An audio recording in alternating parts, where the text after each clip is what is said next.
abantu bazi ko urugo rero ari romantike gusa, muhora muhoberana, musomana, museka, muhana impano gusa, nagira ngo mbibutse uyu munsi ko bisaba no kwihangana, gukunda no kunezeza uwo mwashakanye.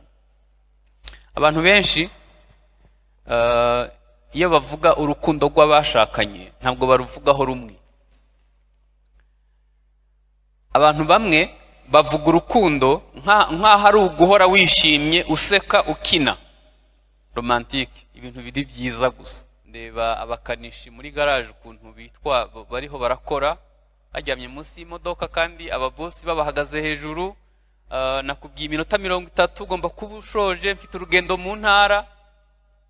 Hanyuma saa sita ndeba ukuntu babazaniye ibigori muri garage, akakijya vuba vuba agahita arenzaho amazi. Bitamfata umwanya ntekereza ku bagore babo. Umugore bashobora kuba atazi ko ubu stress umugabo arimo gukoreramo ni ababosi bari kumushiraho. Hanyuma ntekereza ko icyo gihe no kwitaba telefone ntibyapfa gushoboka. Hanyuma umugore agahita amubwira ko uwo mugabo adatanga keya. Umugabo aramutse akubwira imishinga minini ariko nta bushobozi bw'amafaranga afite bwo kuyishira mu bikorwa, nta naho ateganya gukura ayo mafaranga yo gushira mu bikorwa iyo mishinga, wamushigikira? Urugero ku kujyana gusura ibibanza cyangwa inzu zigurishwa kandi mubizi neza ko nta mafaranga mufite yo kubigura. Ikintu cy'agaciro mugenzi wawe yaguhaye nuko yakwihaye. Ashobora kuba atazi guteka, ashobora kuba atagira isuku nyinshi, ashobora kuba atari umuntu uzi ibintu bya hatari, ariko ikintu cy'agaciro ukwiye kumwubahira nuko we yakwihaye. Ibindi uzabimwigisha, ibindi muzabifatanya. Ikintu cy'agaciro kuruta ibindi ni ubuzima bwe yaguhaye. Birababaje rero ko ufata ubuzima bwe ukabufunyanga, ukabuta muri pubere, wabugize nabi cyane. Umubiri bundi ntabwo ucuruzwa. Iyo mutumvikanye ugahita umufungira umuriro n'amazi, uburi umugore yicuruza mu buriri. Umubiri bundi ntabwo ucuruzwa. Iyo mutumvikanye ugahita umufungira umuriro n'amazi, uburi umugore yicuruza mu buriri.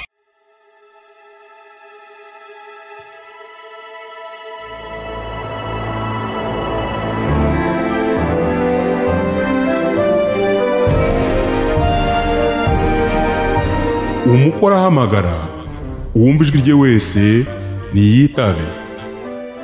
Tunezerwe twishime, tuyihimbaze, kuko ubukwe bw'umwana w'intama busohoye, umugeni we akaba yiteguye.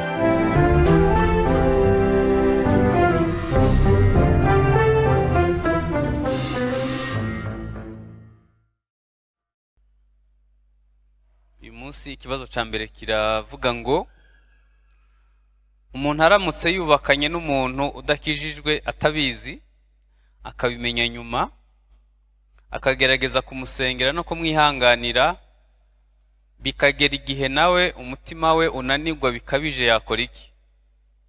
Yakomeza kuba muri ubwo buzima bushobora no kumutera indwara zo mu mutwe cyangwa urupfu kubera gutekereza cyane? Igisubizo: icya mbere harimo uburangare muri fiyansaye. Ni gute wageze ubwo ubana n'umuntu udakijijwe? Gute? Ikibazo nta fiyansaye dukora. Fiyansaye yakozwe neza, witeguye kwakira urugo mu bice bitatu: umwuka, ubugingo n'umubiri. Ntabwo yakwishushanya umwaka 2 utaramenya niba akijijwe cyangwa adakijijwe. Hanyuma kwihangana ntibigira iherezo. Bibiliya iravuga ngo ni kugeza aho umwami wacu azazira. Hanyuma ikindi ni ukureba ko nawe udafite ibyo bakwihanganiyeho. Hanyuma icyanyuma kuri iki kibazo, ntabwo twaguha inama ngo wicare utegereze urupfu cyangwa se ugere ubwo ugwara mu mutwe, ariko sinakubwira ngo hita utandukana. Kujya ku ruhande biremewe. Iyo hari mwihohotera ntuzategereze ko bagukuraho ijosi. Iyo bikugejeje aho ushobora kugwara mu mutwe ntuzategereze ko banza kugendera. Oya, ushobora iyo waciye muri ya nzira yose waramusanze ari wenyine ugashaka babiri cyangwa batatu ukabibwira itorero ukabona biranze, ushobora gufata umwanzuro wo kujya ku ruhande, nta cyaha waba ukoze. Ikibazo cya kabiri kiravuga ngo umugabo aramutse akubwira imishinga minini ariko nta bushobozi bw'amafaranga afite bwo kuyishyira mu bikorwa, nta n'aho ateganya gukura ayo mafaranga yo gushyira mu bikorwa iyo mishinga, wamushyigikira? Urugero ku kujyana gusura ibibanza cyangwa inzu zigurishwa kandi mubizi neza ko nta mafaranga mufite yo kubigura.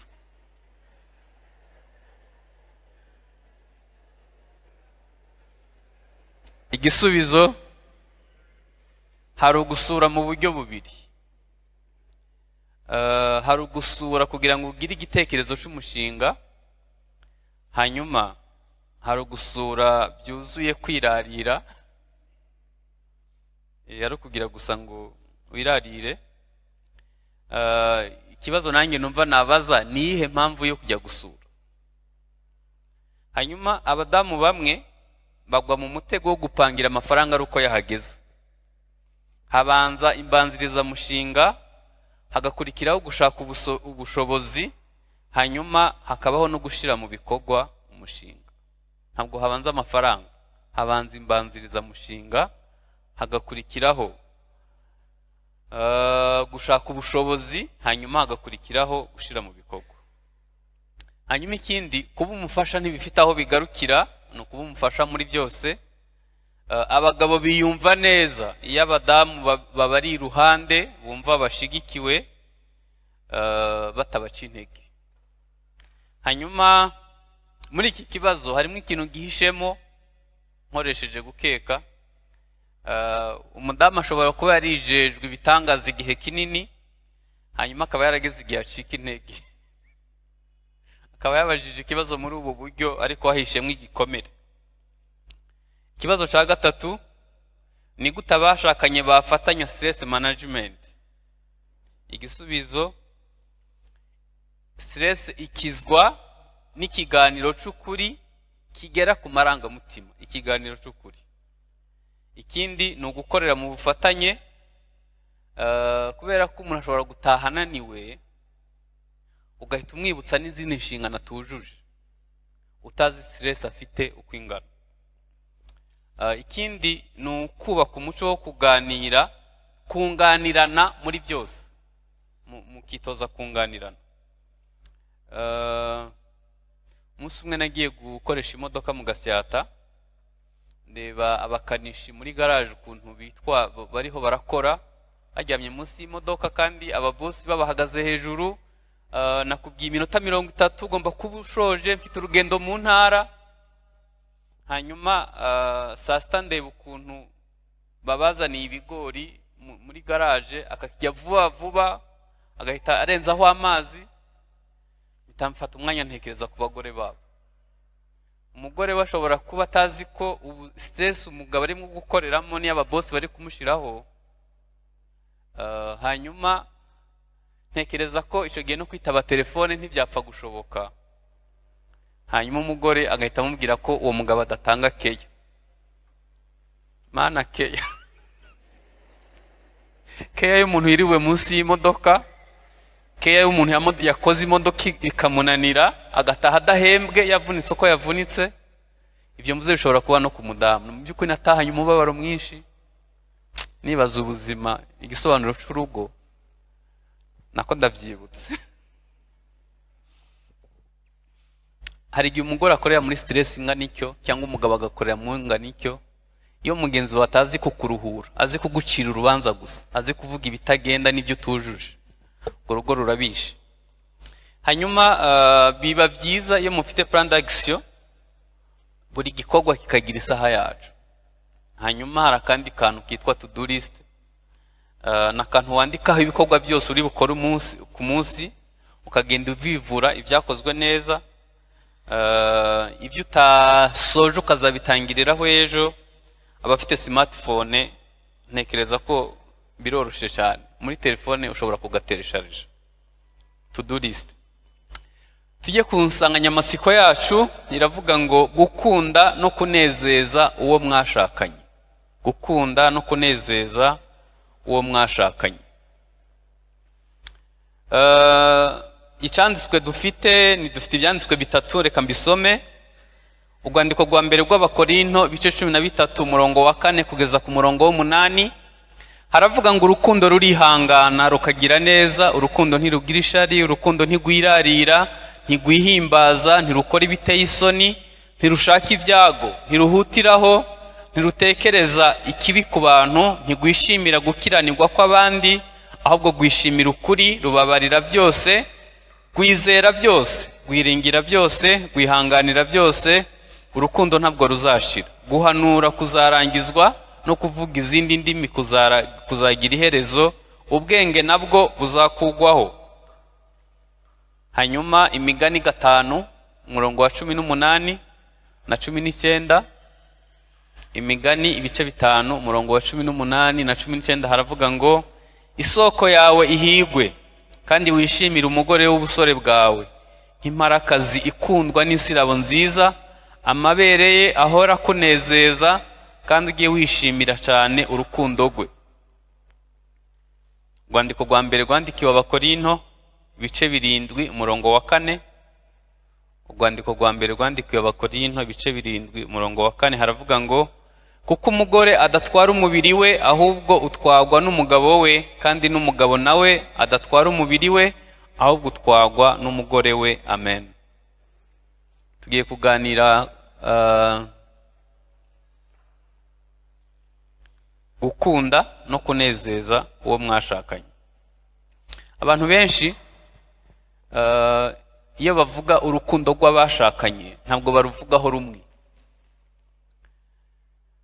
Abantu bamwe bavuga urukundo nk'aho ari uguhora wishimye, useka, ukina, romantique, ibintu biri byiza gusa. Hanyuma muri iyi nyigisho nifuza kuvuga urukundo nk'uko Bibiliya iruvuga hagati y'abashakanye. Ikindi muri iyi nyigisho harimo gukunda mugenzi wawe ufashe icyitegererezo kuri Kristo n'itorero. Nibyo ndi bugarukeho cyane. Hari ibintu by'ingenzi twakwigira ku rukundo rwa Kristo n'itorero. Icyambere ni ugukunda umuntu ukanamwitangira. Yesu yaritanze, ava mu ijuru, asiga byose, aza gupfira twe abanyabyaha. Bibiliya iravuga ngo bagabo mukunde abagore banyu nk'uko Kristo yakunze itorero akagitangira, akaripfira ku musaraba. Icya kabiri ni ukubabarira nta kondisiyo. Hari abantu iyo bashwanye ahita amwandikisha, nyandikira unsinyire kutazongera. Kristo ko ataragusinyisha. N'intege nkugira buri kwezi, kandike kuvuga buri munsi. Icya gatatu twakwigira kuri Kristo n'itorero ni ukumukuyakuya, ni ukumwubakamwo icyizere, hanyuma ukamuhingamwo ibyo abura. Hanyuma icya kane ni ukutamubangikanya. Nahoze ntekereza ukuntu Bibiliya ivuga ngo Yesu agiye kujya mu ijuru yavuze ngo sinzongera kurya, sinzongera kunywa. Kristo akunda itorero, arishizeho ubwenge n'ibitekerezo byose, nta nubwo yongeye kurya no kunywa kugeza igihe azabonera itorero. Niyo umukristo atangiye kuvangavanga imyizerere, akavangavanga ibintu, Bibiliya imufata nk'umusambanyi. Uyu munsi uri mu isi, uyu munsi uri umukristo, ejo wanyweye inzoga, ejo wagiye mu bindi, uravangavanga ibintu byose n'ubukristo, ntabwo bivamo.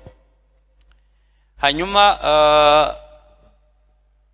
mu Befeso 5 uhereye kuri 25 kugeza 33 niho ndimo gukura ibi ndi kuvuga. Haravuga ngo ukunda umubiri we aba yikunda. Ni ukuvuga ko ugomba gukunda mugenzi wawe nk'aho ari wowe, ukishira mu mwanya we. Hanyuma ikindi ni ugukora byose ku bwa Kristo. Nahoze ntekereza iyo umuntu adafite uwaha raporo akora amakosa menshi. Abagabo bari hano, haleluya, hirya yuko turi abagabo hari indi umugabo yitwa Yesu. Abadamu mugandukira abagabo banyu nk'uko mugandukira Kristo.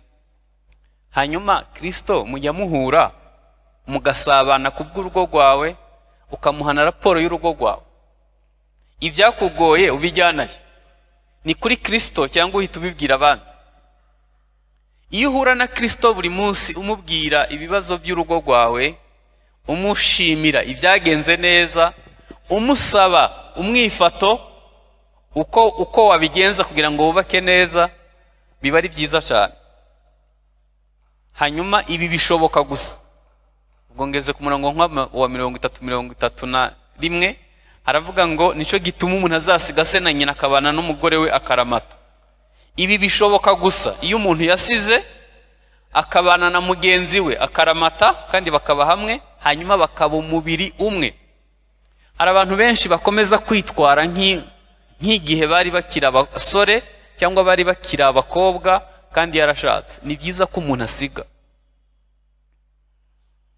Hanyuma kuba hamwe muri iki gihe, hari abantu bakorera i Karongi, urugo ruri mu Mutara cyangwa ruri i Kigali.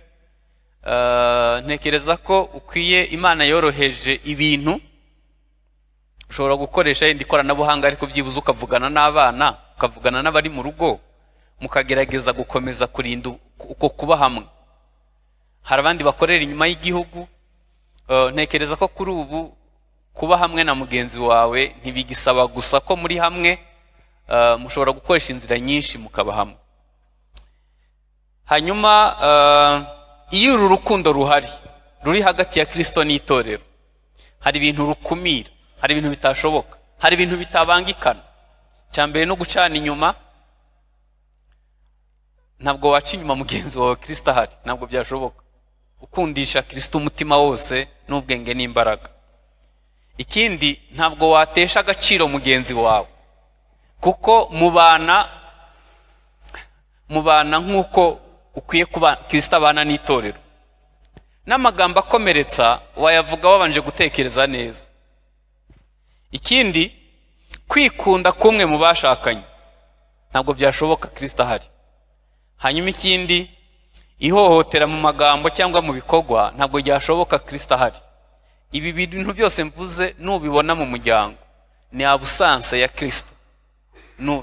Ni ikimenyetso kigaragaza ko Kristo atari aho hantu. Aramutse ahari, ibi ntibyashoboka. Hanyuma ni iki cyerekana urukundo rw'ukuri mu bashakanye? Paulo hano yatubwiye ibintu 15. Sinzi niba ndi buvuge kuri buri kintu muri ibi 15. Yaravuze icyambere. Ntangira nigeze kuvuga ko abantu benshi basobanura urukundo nk'ahantu ho guhora museka, munezerewe, atakibi cyahagera. Yego, ababifite Imana ishimwe, ariko hano Bibiliya yatubwiye ngo urukundo rurihangana. Nico cyambere, urukundo rurihangana. Ntiwakubaka urukundo udafite ibyo wihanganiye. Ntiwakubaka urugo udafite ibyo wihanganiye. Mu rukundo harimo kwihangana. Hanyuma ntabwo abantu bafite ubushobozi bungana bwo kwihanganira ibibazo. Abantu babiri bahura n'ikintu kimwe, umwe agahita agendera, undi nawe ukabona arakomeye ntacyo yabaye. Aya materaniro nibi tubamo bikwiye kutwubakira ubushobozi bwo kwihangana ku kigero kiri hejuru, kuko mu rugo bisaba kwihangana. Umbajije nakubwira ngo urugo rwubakwa no kwihangana. Abantu bazi ko urugo rero ari romantike gusa, muhora muhoberana, musomana, museka, muhana impano gusa, nagira ngo mbibutse uyu munsi ko bisaba no kwihangana. Icya kabiri, urukundo rugira neza. Ugirira neza uwakugiriye neza, ukagirira neza n'uwakugiriye nabi. Hanyuma itegeko ry'Imana ridusaba kwirinda kwitura umuntu inabi yabagiriye. Abaroma 12 umurongo wa 21 haravuga ngo ikibi cye kukunesha, ahubwo unesheje ikibi cyiza. Mugenzi wawe nacikwa, usabwa kumugirira neza. Urukundo rurihangana rukagira neza. Nugirira neza gusa uwakugiriye neza, cyangwa ukaba mwiza kuko mugenzi wawe yakugiriye neza, Yesu yaravuze ngo n'abapagani niko bameze, nabo niko babigenza. Wibuke ko ibyo dukora ni hagati ya Kristo n'itorero. icya gatatu, urukundo ntirugira ishari. Nyambona abantu bubatse babaho mu marushanwa. Kuki waguze imodoka imeze gutya, nanyu ugomba kungurira nk'iyi. Kuki waguze telefone nk'iyi, nanyu ugomba kungurira nk'iyi.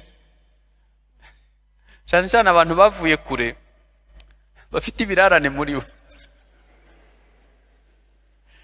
abaho mu marushanwa, ahora acunganye na mugenzi we. Mu rukundo nta marushanwa abamo. Urukundo ntirugira ishari. Nge nabonye umugabo yagiriye ishari umwana we w'agahinja, ngo ntibakimuha keya, ngo keya yose ngo yagiye ku mwana. Umuntu ufihira umwana yabyaye koko, narumiwe. Yego ni witabweho, ariko iyo bigeze igihe ufuhira umwana wabyaye, nawe ukabije kabisa, ukabije. Icya gatatu, icya kane, urukundo ntigwirarira. Hari abagabo cyangwa se abagore basezeranya bagenzi babo ibintu bitazabaho.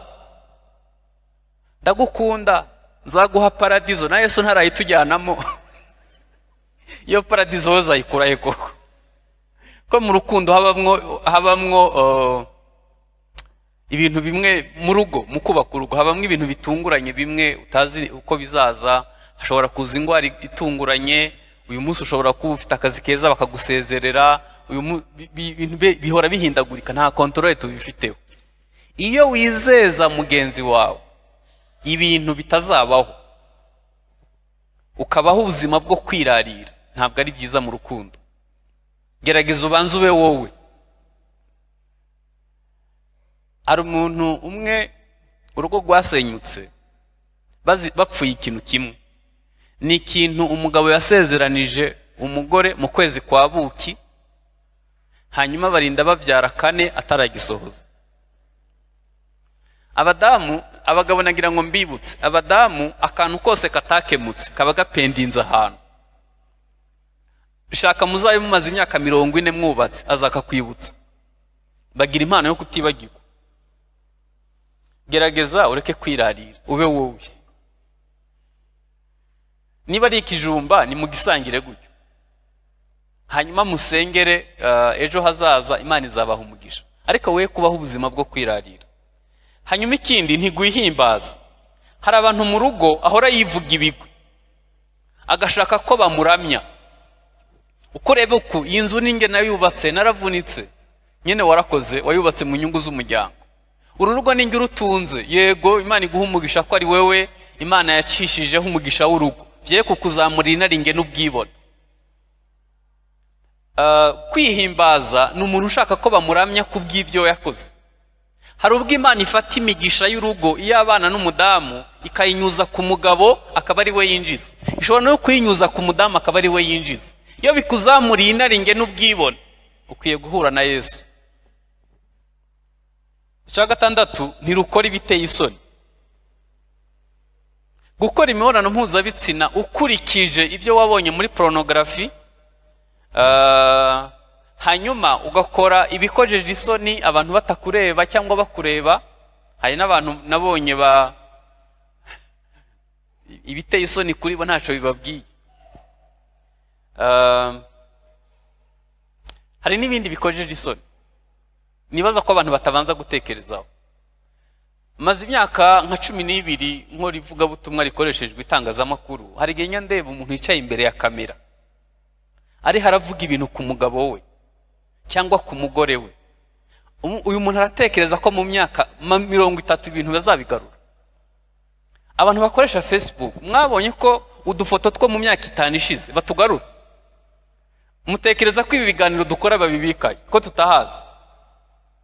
Urabizi ko abana bawe babaye ba ministeri n'abandi bakomeye, ibi biganiro bazabigarura bikabacisha bugufi. Boris, ministre w'intebe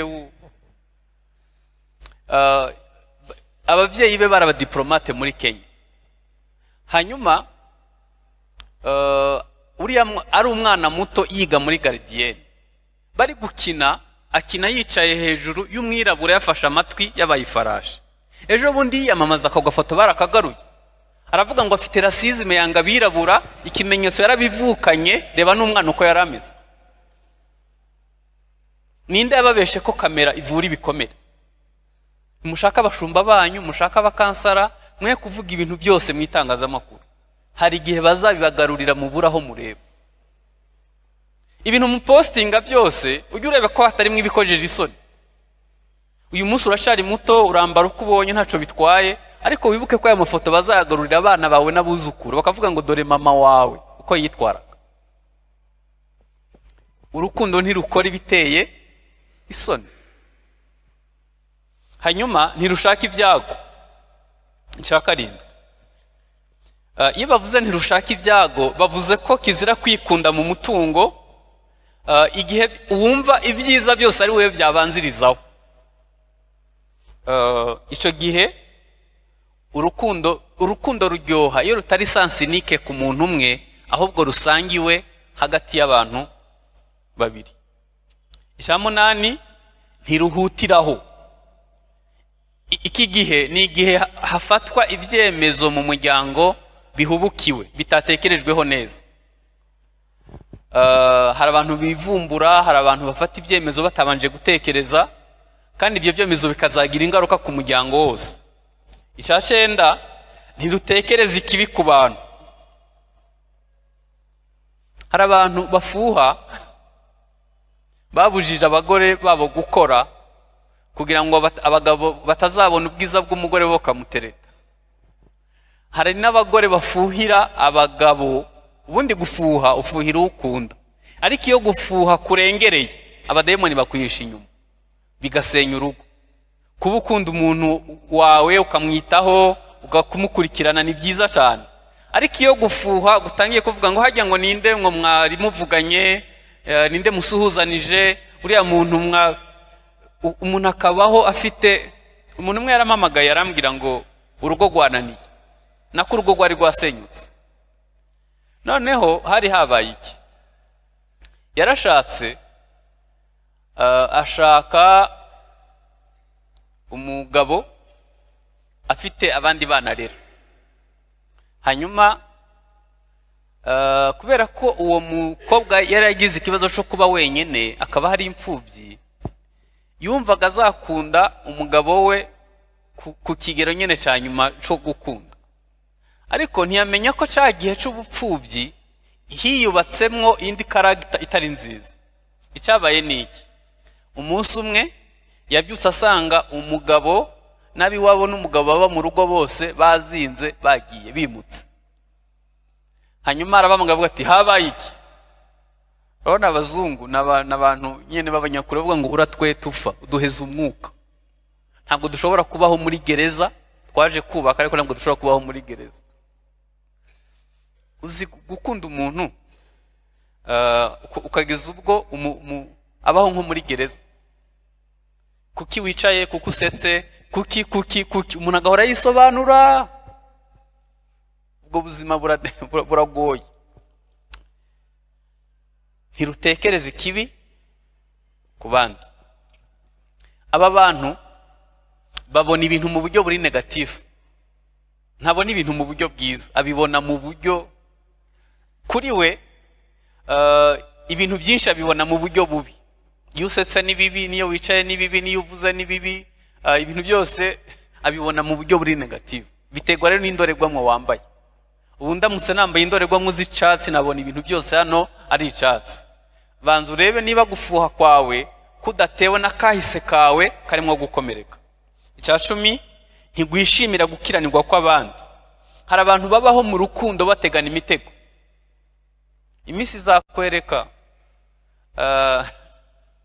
uramutega imitego, hanyuma ngo bizagende gute? Kumutega iminsi no kumutega imitego ntaco bimaze mu by'ukuri. 11, ahubwo gwishimira ukuri. Hari abantu badakunda kubunganira cyangwa ubaha igitekerezo, iyo umuhaye igitekerezo gihabanye n'ibyo yatekereza kuri we nikosa. Hanyuma hari abagabo bamwe nzi, hari n'abagore bahisemwo kubaho bwa buzima navuze ejo bwo gutanga raporo yeditinze, akavuga ibyo mugenzi we ashaka ko yumva kubera arabizi ko mugenzi we ntahabwa igitekerezo, icyo yatekereje nico. Ni byiza ko umuntu aba umunyakuri. 12 rubabarira byose, rubabarira byose. Hari abantu bagendana ibintu bananiwe kubabarira, bakaba barashizeho amahame mu rugo atarimwe imbabazi. Hano kirazira ko umuntu ataha saa 2. Ibyo ni ihame mwashizeho. Hanyuma se bisi nizibura najya gutega gatinda bizagenda bite? Uzarebe ko amahame mwashize mu rugo yose ari mu rukundo. Hari igihe umugabo abwira umudamu akamubwira ngo umunsi uzibesha ntiwumvikane na mama wanjye uzamenye ko utazaruraramo. Akitwararika ku mugabo, akitwararika no kuri nyirabukwe. Rubabarira byose. Hanyuma 13 gwizera byose. Ejo nababwiye ko urugo rwubakwa n'icyizere ugirira mugenzi wawe.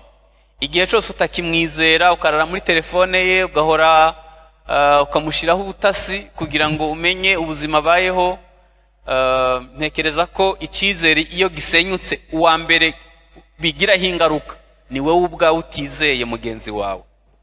14 gwiringira byose. Uwa mbere dushiraho ibyiringiro ni Imana Data wa twese. Ariko nanone niba mu rugo hari ibibazo mufite, hari ibyo mutarageraho, yego murashakodesha, ntimufite ubushobozi buhagije, kuki utiringira ko ejo bizaba ari byiza kuruta uyu munsi? Ubwa mbere twiringira n'Imana, ariko tugomba no gufatanya kugira ibyiringiro ko ejo ari heza kuruta uyu munsi. Twebwe twubatse urugo kuwa gatandatu, ku cyumweru umuhanuzi azindukira mu rugo, araza aratubwira ngo Imana irambwiye ngo mugiye gutangira ishure kandi rizatinda. Ngira madamu bamukoreye icyayi vuba atahe, kubera ko nari narahuye n'ibintu byinshi bibabaje, numvaga noneho ngiye kurambura amaguru nkicara nkaruhuka. Iryo shure ko ryabayeho ra, twamaze imyaka 7 ngewe na madamu, twese nta n'ugira akazi, nta n'uhembwa 1000, dukodesheje. Nta batubwiye ngo azatwishurira inzu, nta batubwiye ngo azatugurira ibiryo, nta batubwiye ngo azatwambika, tubyara kabiri abana bajya kwiga, twese nta uhembwa n'1000. Hashimwe Imana ibeshaho. Ubu dutangiye kumera neza. Dutangiye kumera neza. Kwizera byose kandi gwiringira byose. Komeza ububaka urugo mu byiringiro, ejo ni heza kuruta uyu munsi. Iki gihugu twacinjiyemo kidasa neza cyane mu by'ukuri. 4-5 kugeza nka 2005 ntabwo u Rwanda rwari rushimishije, none ubu rurahururirwa n'amahanga yose. Ni igihugu kimwe umuntu ashobora kwishimira ko ari igihugu cye. Imana yabikoze ku gihugu, yabikora ku muryango wawe, yabikora ejo ku itorero. Hanyuma 15 gwihanganira byose. Nukumenya ko mugenzi wawe agizwe n'ibyiza akagirwa n'intege nke, ukwiye kubaho witeguye ko ari byo uzihanganira mu rukundo rwanyu. Ni byiza kubaho witeguye ko hari byo uzihanganira, kubera ko hari igihe, reka ntanga urugero, murareba toya kanseri ukuntu iri kuzamuka ku kigero kitabaho, diabete imeze nabi n'ibindi bintu byinshi. Hashobora kuza ikigwara mu muryango, hashobora kuza ibyiza cyangwa ibibi. Ni byiza kumenya kwihangana. Bibiliya tubwiye ngo urukundo ntabwo ruzashira, guhanura kuzarangizwa, no kuvuga izini n'imi kuzagira iherezo, ubwenge nabwo buzakugwaho, ariko urukundo ruzahoraho. Urukundo ni gogere mu muryango. Kandi twubakire ku rukundo, bizaba byiza. Mu magambo twasomye harimo sexuality. Hanyuma muri aya magambo twasomye, isoko yawe ihigwe, unezezwe n'umugore wo mu buto bwawe. Ndashaka kuvugamo amagambo 7. Icambere, isoko yawe ihigwe. Iyo ni ijyambere. Bwa mbere y'ibindi, ugomba kuba wifuriza mugenzi wawe ibyiza. hakaba hari ikiganiro kimwubaka mbere yo gukora imibonano mpuzabitsina, kimuremamo ibyishimo n'umunezero, ugaha agaciro isoko yawe. Kubera ko mwibuke ko Bibiliya yandikiwe mu burasirazuba bwo hagati. Ikintu kimwe kigaragaza ubukire nuko umuntu yabaga afite isoko, afite iribage, afite n'imva. N'abantu bake babaga babifite kubera ko ni igihugu c'amabuye, gucukura ukabona iriba. Amariba yose mwagiye musoma muri Bibiliya muri Isirayeli yabaga afite metero ziri hejuru y'ijana kugira ngo bagere ku mazi. Nta muntu yabona isoko atacukuye. Iyo bavuga ngo isoko yawe ihigwe, ni imvune wakoze kugira ngo ugere kuri iyo soko, ni imvune wakoze kugira ngo ugere kuri ibyo byiza. Ibyo bikwiye kurindwa. Hanyuma icya kabiri, wishimira umugore wo mu busore bwawe. Uwo gukunda kwawe kwatangiriyeho, uwo wahaye indahiro cyangwa mwasezeranye. Iyo umuntu mwatangiriyeho gukunda muba mugiranye igihango, kandi icyo gihango nacyo kigomba kurindwa. Kirazira kumugereranya n'abandi ngo uteshe agaciro igihango mwagiranye. Iyo usambanye uba wishe isezerano, uba uvuye mu muhamagaro, uba utatiye igihango. Wishimira umugore wo mu busore bwawe. Hari iyo umuntu aryamanye n'undi bwa mbere, hari umusemburo uba declenche wituza, kandi uza rimwe gusa. Uwo musemburo ntuza kabiri mu buzima, uza rimwe gusa. Umuntu watangiriyeho gukunda ntushobora kumwibagirwa ubuzima bwose. Umuntu mwaryamanye bwa mbere uzarinda usaza utamwibagiwe. Hano Bibiliya tubwiye ngo wishimire umugore wo mu busore bwawe. Muri Maraki haravuga ngo nabaye umugabo wo guhamya uburiganya wakoreye mugenzi wawe. Ni ikintu cyo kwitondera. Hanyuma icya gatatu, bavuze ngo amabere ye ahora akunezeza. Amabere ye ahore akunezeza. Mwibuke ko hano amabere ahagarariye apparence physique. Ubwo harimo kunyugwa, kandi bisobanuye urukundo rudahindagurika. Nagira ngo mbibutse ko ibintu abantu bakunda bigenda bihindagurika bitewe n'igihe. Hari igihe mu itangazamakuru bavuga ko umugore mwiza ari upima mu nda zero, abagore bacu bakaba kuri pressure, bakarara banywa indimu, bakiyahuza siporo, bagakora niyo muganga atabandikiye, ejo igifu kigatoboka, ngo kubera ko itangazamakuru ryavuze ko ari mu nda zero. Ejo tugahindura. Mu itangazamakuru bakavuga ko umugore mwiza ari uteye nk'igisabo. Iyi stress muzayikizwa n'iki? Amabere ye ahora akunezeza. Apparence physique ni kunezeza, kubera ko iby'isi gendera standard z'isi zirahindagurika buri gihe. Abantu bize nutrition mu minsi ishize bavuga ko kurya amagi bizana cholesterol bibyibusha. None baravuga ngo mu binanura amagari. Ni ibintu bihora bihindagurika. Birababaje ko abakristo bafata standard yo kubaka bakurikije ibyo media yavuze. Apana uburyo bahisemo kubaka bo, ahubwo ibyo media iri kuvuga. Ntabwo ari byo. Icya kane, ujye wishimira cyane urukundo rwe. Hano nagira ngo mbibutse ko urugo ku mugabo cyangwa se umugore bikwiye kurenga urwego rwa sexuality. Abadamu ntabwo bakunda sex, bakunda gukundwakazwa.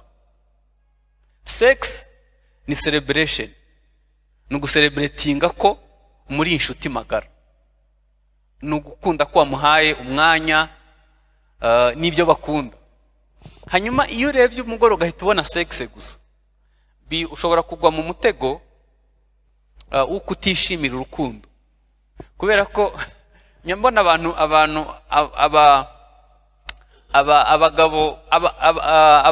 abagore bishimira ko bari romantique. N'umuntu ugenda unyanyagiza urukundo, hanyuma akakubwira neza, ariko nuko kazi yabwiye neza abandi batanu. nubona ari romantike uzajya ureba kuri wenyine kuko hari igihe aba romantike ahantu hose. Bene abantu bameze gutya abagore barabakunda, ariko umuntu umwe, umugore n'umugabo bagiye gusura parike, hanyuma bakora teste ku nyamaswa ebyiri. Babona umukumbi wisha twa tuntu tujya kumera nk'ihene, hanyuma bafata ibuye baritera hagati muri uwo mukumbi wato, twose turanyanyagira. Murabizi ko duhorana ihungabana ryo guhigwa. Hanyuma umugore atangira kubwira umugabo ngo ariko ngo urareba ukuntu uriya muryango wubatse nabi, ngo byibuze umugabo wo muri uriya muryango ntashobora kurinda bariya bana n'umugore we. Umugabo araceceka, barakomeza barasura, babona ahantu hari intare ebyiri, ingore n'ingabo. Ingabo ihugiye hariya ititaye ku mugore wayo, ubona nyine itari romantike. Noneho umugabo afata ibuye ajugunya kuri ya ntare y'ingabo, kuri ya ntare y'ingore. Ingabo ihita irahaguruka iratontoma. Hanyuma umugabo aramubwira ngo ruriya nirwo rukundo gukuri.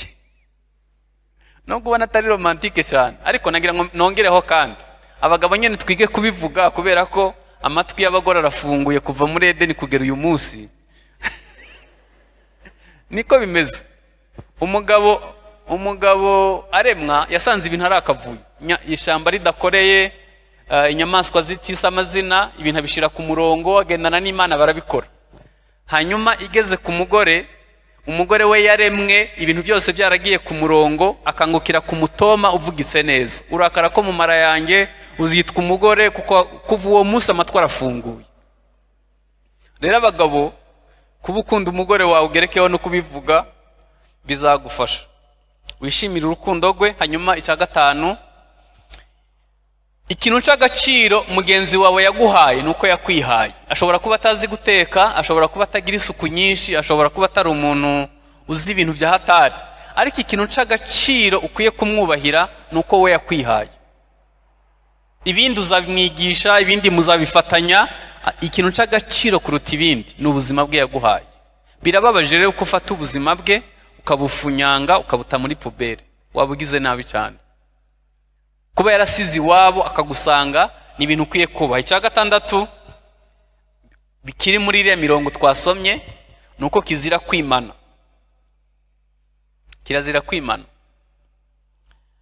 Umubiri bundi ntabwo ucuruzwa. Iyo mutumvikanye ugahita umufungira umuriro n'amazi, uburi umugore yicuruza mu buriri. Aya n'abagabo nabo bicuruza. Niba utari umupfubuzi ngo ube wicuruza. Bibiliya yatubwiye ngo umugore ntatwara umubiri we, utwarwa n'umugabo. Hanyuma n'umugore nawe n'umubiri w'umugabo nawe utwarwa n'umugore. Kuba hari ikintu mutumvikanyeho kirazira gufunga amazi n'umuriro. Yego abagabo bakunda imibonano mpuzabitsina kuri 70%, mu gihe abagore ari 20%, kandi mu gihe cy'uburumbuke. Nubwo bimeze gutyo mugomba kugabanira hagati.